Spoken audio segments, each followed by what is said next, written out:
Hello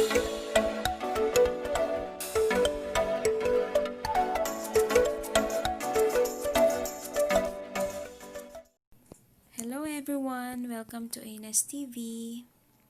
Ngayong araw, magluluto po tayo ng gulay. Gulay, pampahaba ng buhay. Kumakain po ba kayo ng gulay? Sana po, kasi napakahalaga na kumain tayo ng gulay. Kahit medyo may kamahalan ng gulay natin ngayon. Ang gagamitin ko pong gulay ay ito. Bok Choy, Bok Choy, kapatid po siya ng pechay. Masarap po ito. Simplihan lang natin ang luto nito. At samahan natin ng zucchini. Ayan, bumili po ako ng 2 pirasong zucchini. Ipa-partner natin sa Bok Choy.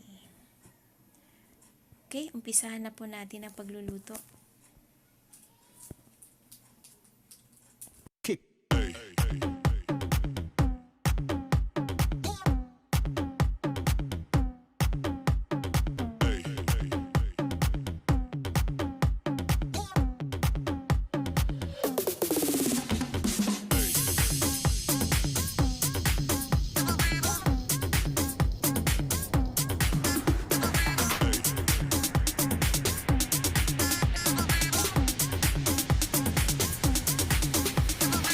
Everybody shake it,